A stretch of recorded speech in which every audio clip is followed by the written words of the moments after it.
Good day, my colleagues. My name is Lisa Tyson, and this is my video response to Marsha Pierce's Wrestling with the Angels documentary.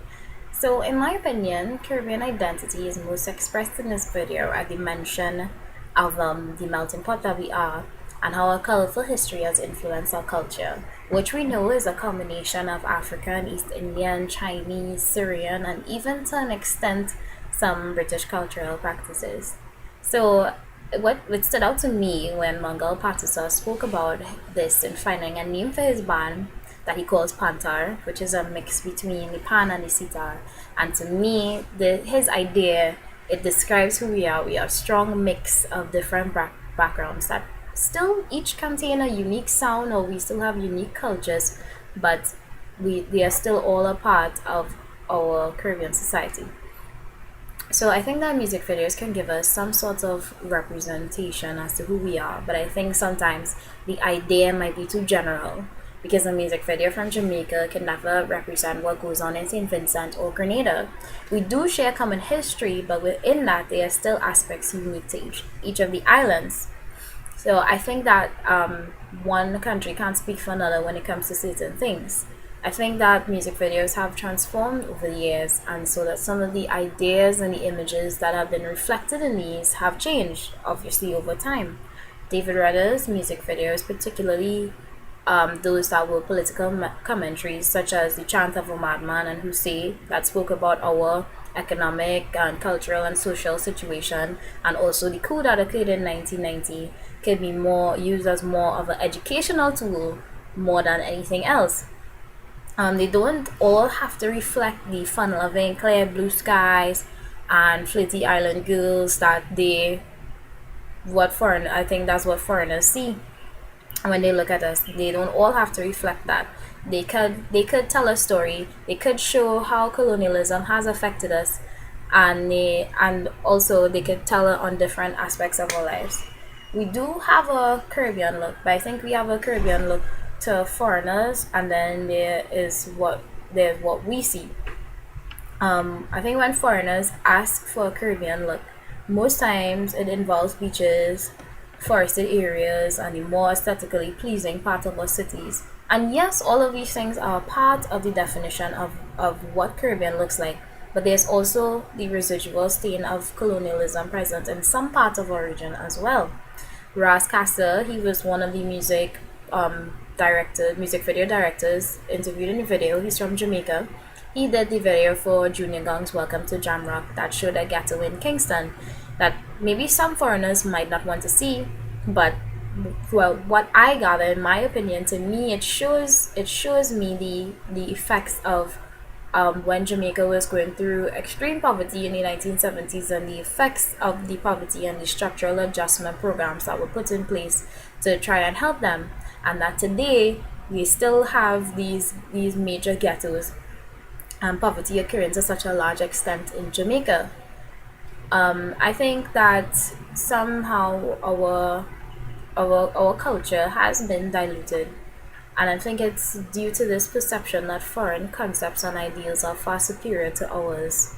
As it was expressed in the video that our culture is lost, I think Robert Yao Ramasa said that our culture is lost in trying to meet US standards.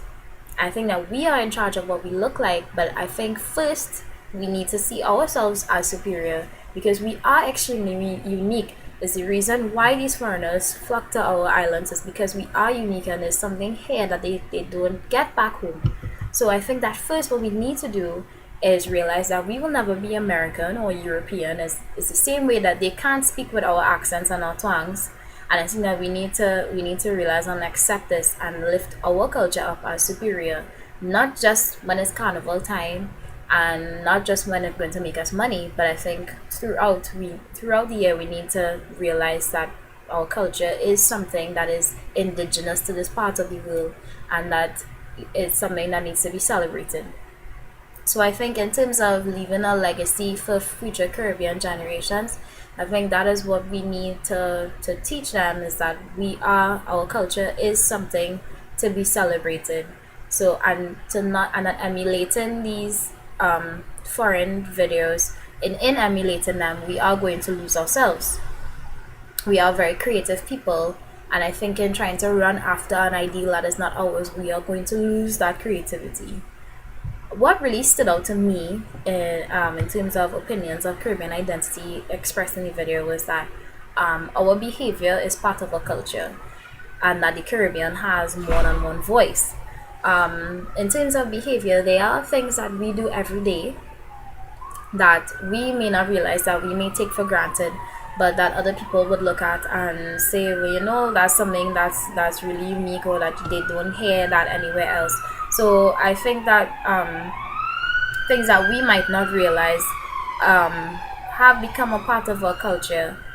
And also in terms of us having more than one voice, um, that we are, yes, we do share a common history, but there are still individualistic characteristics that foreigners don't always see from the outside looking in, and not enough is spent on promoting our culture and allowing it to be grand in the way that it could be.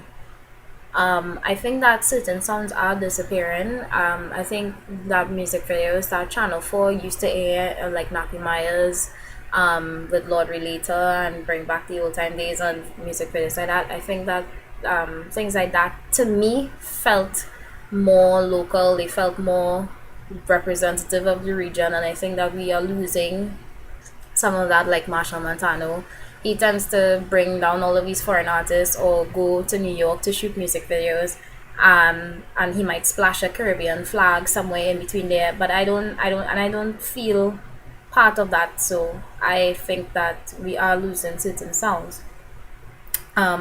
What I think that they missed in the music video is that they could have spoken a lot more about, like what I mentioned earlier, about music videos in the 80s and 90s, and how they represented us as a Caribbean region. I think that it would be a lot more different than what we see today. So I think that they could have included that. I think after seeing this documentary, I think a foreigner would then begin to look beneath the surface of this one Caribbean culture that they see, to realize that not one idea that they see represents the entire Caribbean, and that some of the rawness that they may shy away from is a part of us, that is a part of what is intriguing about us, and that it should be just as accepted as their violent movies and gory films that they see on television. I think that as a Caribbean native, after seeing this video, I look at the music video differently, and I now see the importance of what is in the music video and what is being shown to the rest of the world.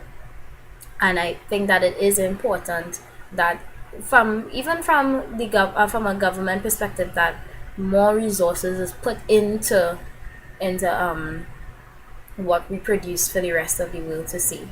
I think that we need to have more music videos that show different aspects of our cultures and what we are as the Caribbean. So thank you very much for watching.